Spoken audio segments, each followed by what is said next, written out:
उत्तराखंड के पौड़ी गढ़वाल का जो पोखड़ा विकासखंड है, वहाँ पर स्थानीय लोगों को एक शख्स फील गुड यानी भलू लगुत का एहसास करा रहा है। पिछले 10 सालों से शुरू हुआ ये अभियान अब धीरे धीरे स्थानीय लोगों की जो ज़िंदगी है उसमें बदलाव लाने की कोशिशों में जुटा है।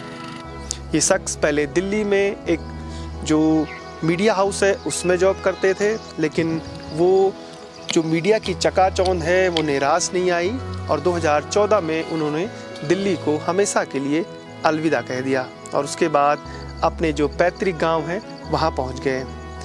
ये कहानी है संघर्षों और जो स्थानीय मुश्किलें हैं उनसे जूझते हुए एक शख्स की कहानी, जिन्होंने अपने इलाकों में कई अभिनव प्रयोग भी किए हैं कि कैसे हम अपने परंपरागत कृषि को भी संभाल सकते हैं, बचा सकते हैं और कुछ नए जो क्रॉप हैं, कैश क्रॉप, उसकी तरफ बढ़ सकते हैं। मुझे उम्मीद है कि ये कहानी कई जो हमारे युवा हैं जो महानगरों में रह रहे हैं और उत्तराखंड आने की सोच रहे हैं, उनके लिए एक जो इंस्पिरेशन है वो साबित होगी। तो मिलाते हैं आपको आज सुधीर सुंदरियाल से, जो उत्तराखंड के पौड़ी गढ़वाल के पोखड़ा विकासखंड के डबरा गांव में रहते हैं। चलिए सुधीर के अनुभव को बांटते हैं। नमस्कार साथियों, मेरा नाम है संदीप गुसाई। कभी आप पौड़ी गढ़वाल के जो गांव हैं वहां आकर देखेंगे तो आप दंग रह जाएंगे। अगर आप चमोली, उत्तरकाशी, रुद्रप्रयाग इन घाटियों में यात्रा करते हैं तो वहाँ खेतों में हरियाली है, गांव में रौनक है, लेकिन इसके उलट पौड़ी गढ़वाल में तस्वीर कुछ जुदा सी रहती है। कारण बहुत हैं। कई सालों से पलायन, रोजगार, शिक्षा के लिए जब धीरे धीरे लोगों ने पहाड़ छोड़कर मैदानों की तरफ रुख किया तो इन जो घाटियां हैं, हमारी जो गांव हैं, वो भूताल नज़र आने लग गए। बहुत कम लोग हैं, लेकिन तस्वीर धीरे धीरे बदलती कैसे हैं कि एक एक शख्स ने जब बीड़ा उठाया अपने अपने इलाकों में बागवानी, खेती, कृषि करने का, तो उन्होंने अपनी मेहनत से वो फिर उन बंजर खेतों को हरा भरा करने लगे। एक ऐसे ही शख्स हैं सुधीर सुंदरियाल, जो मीडिया की चकाचौंध को छोड़कर दिल्ली से वापस अपने गांव डबरा, जो पौड़ी गढ़वाल का जो पोखड़ा ब्लॉक है, वहाँ लौटे। बहुत मेहनत की, लोगों को समझाया, खुद भी समझे और जो उनके पैतृक भूमि थी जहाँ कुछ नहीं होता था, उनको फिर से आबाद करने की कोशिश की। वो न सिर्फ जो नए फ्रूट हैं उनकी तरफ ध्यान दे रहे हैं, बल्कि अपनी ट्रेडिशनल क्रॉप को एक साथ, यानी जो नई खेती है, जो कैश क्रॉप है और जो ट्रेडिशनल क्रॉप है, उन सब को साथ लेकर आगे बढ़ रहे हैं। इस पूरी कहानी को ध्यान से समझिए, देखिएगा और ज़्यादा से ज़्यादा लोगों तक शेयर करिएगा, ताकि पता चले कि पौड़ी में सब कुछ उजड़ा नहीं है, सब कुछ सारे खेत बंजर नहीं हैं, बल्कि बहुत सारे युवा स्थानीय लोग अपनी मेहनत से छोटे छोटे प्रयास कर रहे हैं। और वही एक छोटा सा प्रयास जो फील गुड संस्था की तरफ से और सुधीर सुंदरियाल की तरफ से अपने इलाके में किया जा रहा है।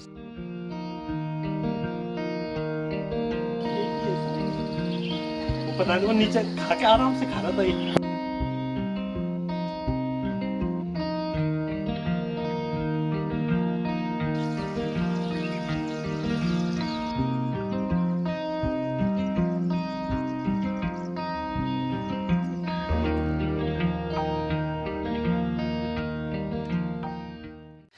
मैं 2014 तक एक प्रवासी जीवन जी रहा था। वो दिल्ली में जी रहा था। 18 साल दिल्ली में रहा और 18 साल रहने के बाद जो अनुभव, जो कटु अनुभव शहरों के मिले, वो जैसे कि हर एक कोई मिल रहा है, वो मुझे भी मिला। बस पहाड़ के प्रति एक मोह था, घर और जो खेत खलिहान थे इसके प्रति एक लगाव था, और वही लगाव जो है 2014 में इतना प्रबल हुआ कि वो मैं सब कुछ छोड़ छाड़ के, दिल्ली से मीडिया लाइन में जॉब करता था, सब कुछ छोड़ छाड़ के गांव आ गया। पति पत्नी दोनों बोरी बिस्तर बांध के गांव आ गए।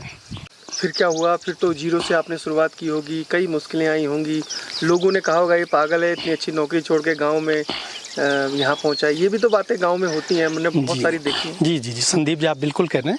ये एक स्वाभाविक प्रतिक्रिया होती है, अब विशेषकर वहाँ या उस समाज में जहाँ इस तरह के उदाहरण नहीं मिलते हैं। तो मेरे घर परिवार से लेकर के जितने भी हमारे रिश्तेदार थे, जितने भी मिलने और जान पहचान वाले लोग थे, सबको एक वो मिला था, एक सरप्राइज़ था। मतलब सरप्राइज़ नहीं, उनके लिए एक चौंकाने वाली बात थी कि इस उम्र में, जिस उम्र में कि आदमी बड़ा अपने कंफर्ट जोन में चला जाता है, आसानी से सब कुछ कमाना वगैरह होता है, अपना मकान वगैरह सब कुछ उसकी तैयारी करता है, उस समय इस आदमी ने जॉब छोड़ के और एकदम वहाँ पे आया और उस स्थिति में आया जो जीरो है।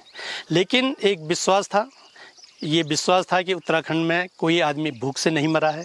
ये विश्वास था कि जो थोड़ा बहुत मेरे पास जो कुछ है वो मेरा आराम से 10-15 साल अगर मैं कुछ भी करूं तो फिर वो चल सकता है। तो यही विश्वास और इसके साथ ये कि इस दुनिया में ऐसे लोगों की कमी नहीं है जो हमारे किसी भी अच्छे मिशन में साथ ना दें, उन लोगों की कमी नहीं है। तो बस ये सब कुछ हुआ। और 2015 में जब हमने भुल्लगर फील गुड एक ट्रस्ट बनाया था जिससे हमने शुरुआत की थी, तो तब से लेकर आज तक मतलब एक दिन एक क्षण ऐसा नहीं है कि जो हम बेकार बैठे हों या इस बात का एहसास हुआ हो कि दिल्ली छोड़ा है या मीडिया छोड़ी है। लोगों का सहयोग, हर हमारा समर्पण, सब साथ मिलकर एक अच्छे परिणाम दे रहा है।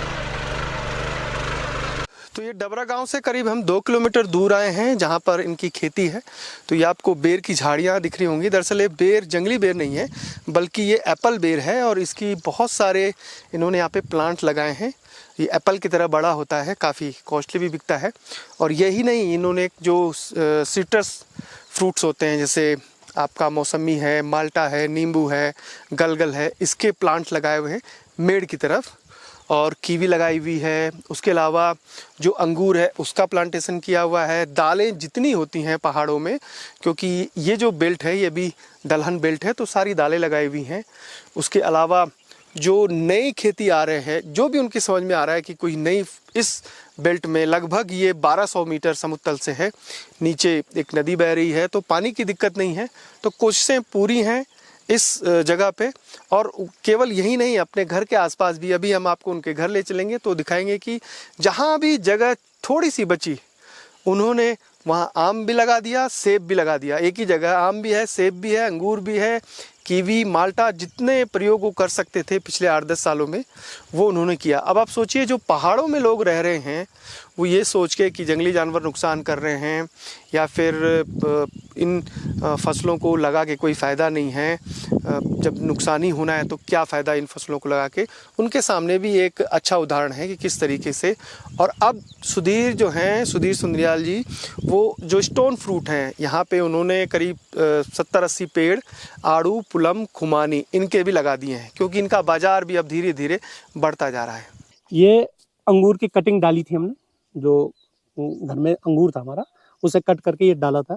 तो ये सारे अब हो गए। और बरसा उसमें ठंडियों में जब इसकी पत्तियां झड़ जाती हैं तब हम इसे शिफ्ट कर देंगे जगह दूरी के हिसाब से। अब ये 2 फीट पे है, ये अंगूर की पौधे हैं। ये इस खेत में 3 लाइन है, अंदर की तरफ भी फलदार पेड़ है, बीच में भी है और बाहर की तरफ भी है। तो बाहर की तरफ ज़्यादातर हमारी मौसमी है, बाकी और भी है पर मौसमी ज़्यादातर है। लंबे लंबे खेत हैं, ऐसे ही है। ये फिर आड़ू हैं जो टूट चुके हैं, आड़ू इस समय ख़त्म हो चुके हैं अभी। ये बीच में अंगूर, यही वो मौसमी। फिर मौसमी, यहाँ मौसमी काफ़ी लगी हैं और इस बार काफ़ी फ्रूटिंग पे भी हैं। ऊपर भी देख सकते हैं आप, ये सारी फ्रूटिंग पे है मौसमी हमारी। ये बना रहे हैं, ये कीवी है और कीवी की छांव के नीचे ये बड़ी इलायची के पौधे हैं, ये दिख रही होंगे आपकी, ये बड़ी इलायची। तो बड़ी इलायची को छांव मिल जाएगी। कीवी और बड़ी इलायची की एक ऐसी प्रकृति है इनकी, इनको जितनी छांव मिले उतना ज़्यादा अच्छा होता है। तो बड़ी इलायची और कीवी के लिए तो छांव नहीं होगी, लेकिन उसकी छांव में बड़ी इलायची हमारी अच्छे से हो जाएगी। तो ये बीच में वो कर रखी है हमने बड़ी इलायची। ये बेल है, ये 2 पेड़ है मेरे पास बेल के, एक घर पे है और एक यहाँ पे है। इस बेल के लिए जहाँ से हम जिस नर्सरी से लाए हैं उनकी गारंटी दे रखी है, इसका जो बेल का फल होगा वो कम से कम 5 किलो का होगा। अब देखें, पता नहीं, ग्राफ्टेड है, अब देखें कितना बड़ा फल लगता है। लेकिन अभी ये 3 साल का हुआ है और अभी तक इसका फल नहीं आया है। देखते हैं क्या होता है, कितना होता है, लेकिन ग्राफ्टेड है और ये उनकी गारंटी है। ये एप्पल बेर है और एप्पल बेर में भी ये ग्रीन एप्पल बेर है। वैसे हमारे पास 2 किस्म के एप्पल बेर हैं। एक कश्मीरी एप्पल बेर है जिसका रंग सेब जैसा ही होगा, थोड़ा सा लाल सा, लेकिन ये ज़्यादातर हमने ग्रीन एप्पल बेर लगाया है, जो कि हमने शामली की नर्सरी से मंगाया था। भय ऐसा था कि यहाँ होता है कि नहीं होता है, लेकिन खुशकिस्मती से पिछले साल कुछ पेड़ों ने फल देना शुरू कर दिया है। तो मुझे हमारे वो जो साथी, विशेषकर जो पार्टीशन वाली बेल्ट पे हैं, जिन्हें जंगली बेर दिखता है जगह जगह, तो ये समझ लें कि जहाँ पे ये जंगली बेर हो रहा है उसी पे ग्राफ्ट करके ये बेर आसानी से हो जाएगा। तो नेचुरली वो सारी साइट्स जहाँ जंगली बेर हो रहा है वो एप्पल बेर के लिए बहुत ही वो है, अनुकूल है। तो हम लोग ये प्रयोग भी कर सकते हैं और मैंने प्रयोग के तौर पे ये एप्पल बेर लगाए हैं। लगभग 50-60 अभी हैं इस तरह के पेड़ हमारे। और इस बार अब पिछली बार भी आए थे, इस बार फिर उनकी फ्लावरिंग शुरू हो गई, छोटे छोटे ये फूल दिख रहे हैं वो आने शुरू हो गए। हमारे पास अगर घर में, जहाँ मेरा गांव है वहाँ पे, और इस यहाँ पे जो उम्मीद समन्वित कृषि बागवानी केंद्र है, अगर इनमें टोटल गिनती की जाए तो मेरे पास सिट्रस के लगभग 350 पेड़ हैं। और इन 350 पेड़ों में जो नींबू प्रजाति के जितने भी फल हैं वो लगभग हैं, चाहे उसमें बम्बू है, किम्पू है, गलगल है, माल्टा है, नारंगी है और कागजी नींबू है। कागजी नींबू भी 2-3 प्रकार के हैं। विशेषकर हमने 2 प्रजातियों पे काफ़ी जोर दिया है, जिसमें एक कुंभकाट है और एक शतावरी है। तो शतावरी यहाँ देख रहे होंगे कि शतावरी का भले 3-3.5 साल समय लेता है वो लगने में, लेकिन उसकी फ्लावरिंग फ्रूटिंग इतनी ज़बरदस्त होती है कि झुम्पे के झुम्पे ऐसे लगते हैं, टूटना शुरू हो जाता है, इतना ज़्यादा लगता है। और कुंभकाट भी बहुत अच्छा लगता है, लेकिन एक ही अंतर दिखा मुझे कि कुंभकाट में उसकी जो ड्यूरेबिलिटी है, फल की जो लाइफ है वो थोड़ा कम होती है, या उसे जोर से पिचकाओ तो फट जाता है, जबकि और नींबू जो है जितना भी पिचकाओ वो पल पल होगा लेकिन वो फटेगा नहीं। लेकिन विषम परिस्थितियों को देखते हुए, जहाँ पे जंगली जानवरों का, विशेषकर चिड़ियाओं का इतना ज़्यादा आतंक है, तो वहाँ पे मैंने यही चुना कि ज़्यादा से ज़्यादा नींबू प्रजाति के पेड़ लगाए जाए और आज उसका परिणाम मिलने लगा है। मेरा कम से कम यहाँ तो अब लगना शुरू होगा, कुछ कुछ पे लगना शुरू हो चुका है, लेकिन और जगह घर की तरफ जो हमारे नींबू के पेड़ हैं उन पे कुंटलों नींबू लगते हैं। हाँ जी, ये पेड़ आड़ू का है। आज ये खेत वो वहाँ से यहाँ तक लगभग 200 मीटर से ज़्यादा लंबा खेत है, जिसकी बाहरी तरफ हमने आड़ू, कुलम और खुमानी लगा रखे हैं। यहाँ पे 80 पेड़ आड़ू, कुलम और खुमानी के लगाए हमने, जो अभी 31 जनवरी को लगाए थे। उससे पहले भी कुछ आड़ू में भी नेक्ट्रिन और बाकी रेड जोन आड़ू था, और कुछ प्रभात था, कुछ शरबत नाम से ऐसा कुछ है उसकी किस्म। मैंने ये सोचा था कि कीवी मिशन और एप्पल मिशन पे सब लोग जा रहे हैं, लेकिन हम कुछ उन पौधों पे भी काम करें जो यहाँ का नेचुरली है, जो प्राकृतिक रूप से यहाँ पे फल फूल रहा था। तो आड़ू, पुलम, खुमानी पहाड़ की हाइट के हिसाब से, उसके मौसम के अनुकूलन के हिसाब से ये सबसे बेस्ट लगा। तो इस पे अब हम लगातार इस पे काम कर रहे हैं, हर साल इसे बढ़ा रहे हैं। तो मेरा उन दोस्तों से जो एप्पल मिशन या कीवी मिशन के अलावा कुछ सोचना चाह रहे हैं, तो हम आड़ू, पुलम, खुमानी पे भी सोच सकते हैं। और इसका सबसे बड़ा फायदा होता है कि जैसी हमारी यात्रा, 4 धाम यात्रा शुरू होती है, तो सेब हमारा मिलता है अगस्त के बाद लगभग, लेकिन आड़ू हमें शुरुआत से ही मिलना शुरू हो जाता है। मेरा आड़ू अप्रैल से लगना शुरू होता है और अगस्त तक आड़ू चलता है। तो हम इन चीज़ों पे आ जाएं। खुमानी एक ऐसा फल है कि जो अगर नहीं बिक पा रहा है तो हम ड्राई करके उसे बेच सकते हैं। और ये जितने भी आड़ू, पुलम और खुमानी हैं, ये इनके जो सीड्स हैं वो भी बहुत काम आते हैं। अगर हम प्रोसेसिंग पे जाएं तो इसका जो गूदा है उससे कुछ और चीज़ बना सकते हैं, और सीड से तेल बना सकते हैं, जो बहुत महंगा बिकता है। तो सारे दोस्त लोग जो कुछ सोच रहे हैं करने पे, खेतों को आबाद और खेत को आय का साधन बनाना चाह रहे हैं, इन चीज़ों पे भी सोच सकते हैं। आड़ू, पुलम और खुमानी पे स्टोन फ्रूट में ये आ जाते हैं, और आजकल इसका काफ़ी प्रचलन बढ़ रहा है। ये आप जो देख रहे हैं ये बेडू है, बेडू के फल। और बेडू जब पक जा रहा है तो उसका रंग जब ज़्यादा डार्क हो जाएगा तो थोड़ा सा कालापन आ जाता है उसमें, लगभग काला सा दिख जाता है। अभी डार्क ब्राउन सा दिख रहा है, लेकिन वो बिल्कुल काला दिख जाएगा। आजकल हम जगह जगह स्कूल, कॉलेज और गांव में एक ही बात कर रहे हैं कि अगर हम पिछले 24 घंटे में अपनी थाली का रंग देखें तो थाली में कौन कौन से रंग हैं। एक परफेक्ट जो न्यूट्रिशन वाले हैं, जो पोषक तत्वों पे जिनकी बहुत अच्छी जानकारी है, जिन्होंने बहुत रिसर्च कर रखे हैं, उन्होंने ये कहा है कि अगर आदमी को स्वस्थ रहना है तो उसकी थाली सतरंगी होनी चाहिए। कि 24 घंटे में 7 रंग थाली में कम से कम होने चाहिए। तो हमारे जितने भी पहाड़ी लोग हैं उनके लिए एक वरदान है, जितने भी हमारे जंगली फल हैं, जंगली फलों में एक रंग जो काला रंग है वो बहुत आपको मिल जा रहा है। उदाहरण के तौर पे कई जगहों पे जो किनगोड़ा है जब वो पक जाता है तो उसका बाहर का जो दिखता है वो लगभग काला सा हो जाता है जब बहुत ज़्यादा पक जाता है। ऐसी बेडू का ये काला सा रंग मिल जाता है जो मार्केट में हमें नहीं मिल रहा है। मार्केट में हमें केवल काले रंग में काला अंगूर मिलता है, अब बाकी ऐसा कुछ देखने को नहीं मिलता है। तो हमारे वो दोस्त लोग जिनको सतरंगी थाली, जिनको 7 रंग के फल खाने हैं या 7 रंग का भोजन करना है, वो आजकल बेडू खूब पके हुए हैं। बेडू का स्वाद लीजिए, तिमले का स्वाद लीजिए, किनगोड़ा, हिसोला, कर हिसोला, आजकल ये हमें प्रकृति का उपहार है, इस उपहार को छोड़िए मत, इसे ज़रूर लीजिए। एक हैरानी की बात कि हमारे उत्तराखंड में सरसरी नज़र में देखें तो कोई विपन्नता नहीं है, आदमी संपन्न है। लेकिन जब हमने एक सर्वे करवाया था तो 70%, 180 बच्चों में 70% बच्चे ऐसे निकले थे जिन पे कुपोषण की शिकायत थी जिनको। तो ये हैरानी की बात है और शायद इसका कारण एक यही है कि हम बहुत शॉर्टकट पे चले गए हैं। हम मैगी वाले हो गए हैं, कुरकुरे वाले हो गए हैं, बच्चों को मैगी कुरकुरे वगैरह देते हैं। हम उनको फल नहीं दे रहे हैं, विभिन्न तरह के फल नहीं दे रहे हैं और हमारा जो जंगली फल उसे तो शायद आज की डेट में कोई भी नहीं खा रहा है। तो इसके प्रति जागरूकता बनाएं। ये प्रकृति का जो वरदान, जो निःशुल्क, जो बिना के शुल्क के, बिना किसी भाव के, कीमत के हमें मिल रहा है, उसका सम्मान करें, उसे ज़्यादा से ज़्यादा उपयोग में लाएं।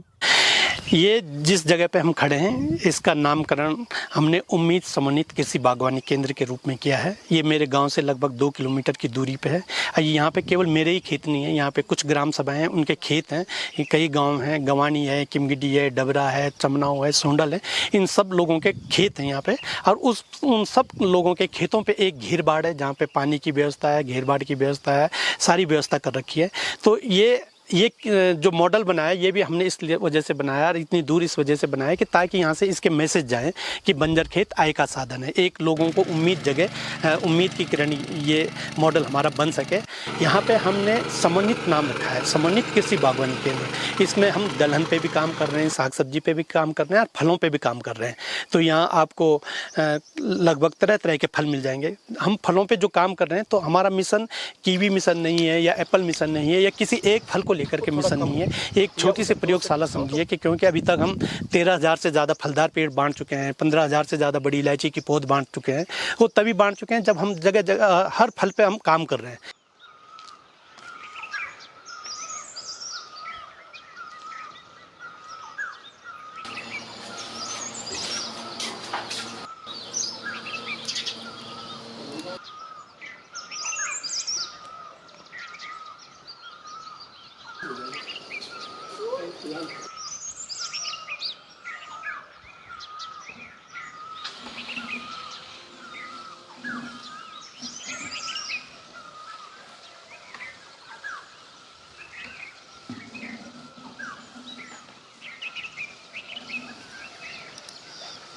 तीन आम है।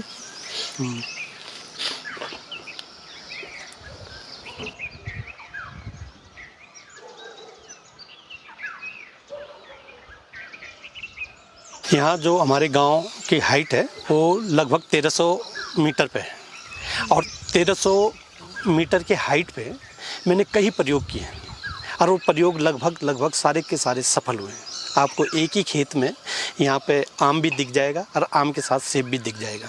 जितने भी प्रयोग किए हैं वो सारे प्रयोग सफल रहे हैं। तो मेरे उन साथियों का जो 1300 मीटर के आसपास या 13-1400, 12-13-1400 पे रहते होंगे, तो उनके लिए ये सलाह है कि मैंने यहाँ पे कीवी से लेके इलायची से लेके और जितना भी फ्रूट है, जो भी फल, जिस फल का भी आप नाम लो, सिट्रस तो होता ही है पहाड़ में, हर जगह हो जाता है, हर 1000 से 2000 के बीच में तो खूब हो रहा है। लेकिन यहाँ आड़ू, पुलम, सेब, नाशपाती, अखरोट, अंगूर, passion fruit, dragon fruit, persimmon fruit, हर तरह के फ्रूट, बल्कि मेरे पीकानेट के पेड़ भी बहुत अच्छे ग्रो कर रहे हैं। तो हर तरह का फल जो है यहाँ पे हो जा रहा है। ये एक प्रकृति का ही वरदान है इस हाइट पे।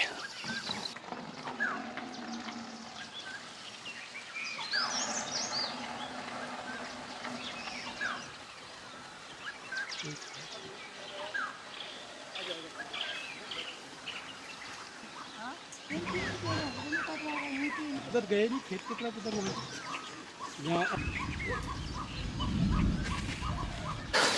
फील गुड यानी भलू लगदू, गढ़वाली में इसका उच्चारण है कि भलू लगदू, अच्छा लगता है। तो पहाड़ों में काम करना किसे अच्छा नहीं लगता, अपनी माटी अपनी जड़ों से जुड़े रहना किसको अच्छा नहीं लगता होगा, चाहे वो किसी भी स्टेट का हो, किसी भी शहर गांव का हो। तो सुधीर सुंदरयाल जी ने इसी मकसद के साथ कि अपने इलाके में मैं कोशिश करूंगा फील गुड एहसास दिलाने की, उसके साथ शुरुआत की। ये उनका एक पहलू है, उनके जो काम हो रहे हैं वो अपने माध्यम से या संस्था ट्रस्ट के माध्यम से जो फील गुड है, जो बागवानी और कृषि पे काम कर रहे हैं, वो एक पहलू है। न सिर्फ वो खुद उत्पादकता की तरफ बढ़ रहे हैं बल्कि आसपास के कई गांवों में लोगों को इनकरेज कर रहे हैं, ऐसे जो चाहे फलदार हों या फिर जो मसाले हैं कि जंगली जानवर जिनको कम नुकसान करते हैं। शिक्षा की तरफ भी उनका बहुत बड़ा ध्यान है। भविष्य में जो पूरी नयार वैली है, पश्चिमी पूर्वी नयार, इसमें बहुत सारे काम करने की ज़रूरत है और वो कई लोगों को साथ लेकर आगे बढ़ रहे हैं। सुधीर सुंदरयाल जी से अगर आप बात करना चाहें, उनके अनुभव जानना चाहें, इस इलाके को घूमना चाहें, देखना चाहें, तो उनके नंबर डिस्क्रिप्शन में है, आप आ सकते हैं। उन्हें भी अच्छा लगेगा कि जो थोड़े बहुत काम वो ज़मीनी स्तर पर करके अपने आसपास दिखा रहे हैं, वो लोगों को ज़्यादा से ज़्यादा शेयर कर सकें। फ़िलहाल संदीप गुसाई को इजाज़त दीजिए। ऐसी ही उत्प्रेरक जानकारियाँ, कहानियाँ हम आपके बीच और भी लेकर भविष्य में आते रहेंगे।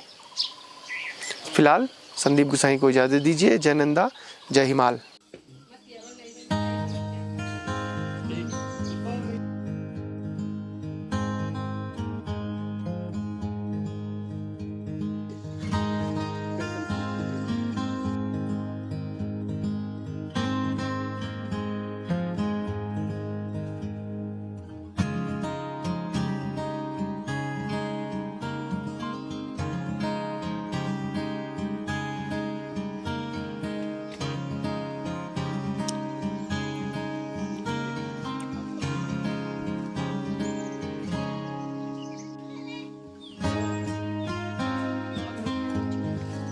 और ये